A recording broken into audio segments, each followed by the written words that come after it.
Hi, it's Steve. Today we'd like to show you how to change the crisper glass on your refrigerator, and it's a really easy job and you won't need any tools. Let me show you how we do it. We'll start by opening up the refrigerator door, and if your glass is still intact, you'll want to clear any items off the top of it. Just pull out one of your crisper drawers, reach in underneath, and lift up on the glass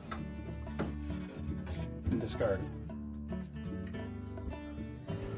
Now when placing the new one in the refrigerator, you want to make sure that the painted surface is facing down.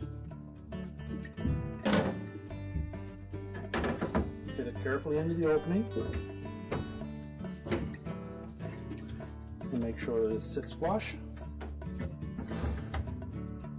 And to prevent breakage of that shelf, we suggest that if you wash it, allow it to come to room temperature before you immerse it in any water, and try not to put any heavy items on it.